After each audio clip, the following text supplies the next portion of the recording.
আসসালামু আলাইকুম প্রিয় দর্শক, আমি ডাক্তার মোহাম্মদ রায়হানুদ্দিন। আজকে যে রোগীটি দেখছেন তিনি মূলত চর্মরোগের একটি সমস্যা নিয়ে এসেছেন। দেখতে পাচ্ছেন এই মুহূর্তে ওনার সম্পূর্ণ মাথায় একেবারেই খোসা উঠছে, চামড়া উঠছে, একেবারে তিনি চুলকিয়ে একেবারে ব্লাড বের করে রেখেছেন, বিভিন্ন অংশে দেখা যাচ্ছে। এবং দেখতে পাচ্ছেন ওনার মাথার পেছনের অংশটা অনেকটাই খারাপ অবস্থা রয়েছে এই মুহূর্তে। অর্থাৎ সম্পূর্ণ মাথা, ওনার সম্পূর্ণ শরীর জুড়ে কিন্তু এই অবস্থা। এবং হচ্ছে দেখতে পাচ্ছেন ওনার মুখের কন্ডিশনটা অনেকটা ফুলে আছে একেবারেই। ওনার চেহারাটা আসলে দেখতে আসলে অনেকটাই ফুলা ফুলা মনে হচ্ছে এই মুহূর্তে। এবং হচ্ছে ওনার খোসা উঠছে, চামড়া উঠছে। জি। এবং নাকের এই অংশটাও দেখতে পাচ্ছেন একেবারে তিনি চুলকি একেবারে ব্লিডিং, অর্থাৎ ব্লিডিং স্পট দেখা যাচ্ছে। এবং মুখের এই অংশটাও দেখতে পাচ্ছেন ফুলে আছে। এবং জানি তিনি দীর্ঘদিন ধরেই আসলে কষ্ট পাচ্ছেন। এবং ওনার হাতের কন্ডিশনগুলো অনেক বেশি খারাপ, দেখতে পাচ্ছেন হাতের কন্ডিশনগুলো। এবং পিঠের অবস্থাটা অনেক বেশি খারাপ। পিঠের কন্ডিশনটা আমি আপনাদেরকে একটু দেখাবো। প্রিয় দর্শক, দেখতে পাচ্ছেন আজকে চিকিৎসার পূর্বের অবস্থাটি আমি আপনাদেরকে দেখাচ্ছি। পরবর্তীতে ইনশাআল্লাহ চিকিৎসার পরের ধাপগুলো কিন্তু আপনাদেরকে দেখাবো। দেখতে পাচ্ছেন ওনার সমস্ত পিঠ জুড়েই কিন্তু এই অবস্থা।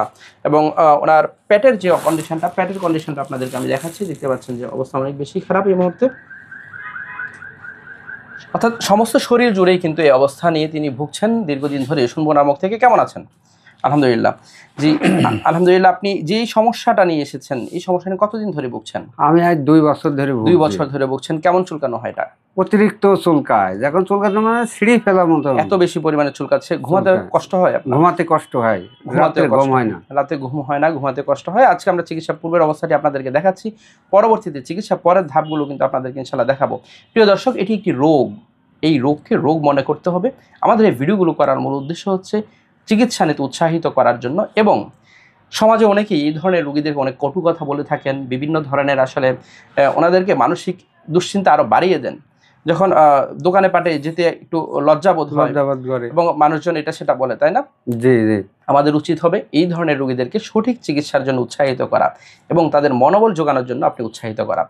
আজকে আমরা চিকিৎসা পূর্বের অবস্থাটি আপনাদেরকে দেখালাম। পরবর্তীতে ইনশাআল্লাহ চিকিৎসা পরের ধাপটি আমরা যখন দেখাবো ইনশাআল্লাহ, এই ধরনের রোগীর পূর্বে আমরা ফিডব্যাক দিয়েছি। ওনার চিকিৎসার পূর্বের অবস্থা এবং চিকিৎসা পরের অবস্থা, এই ধরনের রোগীর অনেকগুলো ফিডব্যাক ভিডিও রয়েছে আমার এই ইউটিউব চ্যানেলে। প্রিয় দর্শক, যারা এই ধরনের সমস্যাগুলো নিয়ে ভুগে থাকেন, সঠিক চিকিৎসার মাধ্যমে ভালো ফলাফল পাওয়া সম্ভব। এবং আজকের এই ভিডিওটা আপনার অনুমতিক্রমে করা হচ্ছে কিনা? জি, অনুমতিকারক। অনুমতিক্রমে করা হচ্ছে। আপনি কোথা থেকে এসেছেন? আমি আসছি সুমনাতি, বহু দূরেতি। অর্থাৎ হচ্ছে কোন ডিস্ট্রিক্ট থেকে এসেছেন? খুলনা ডিস্ট্রিক্ট।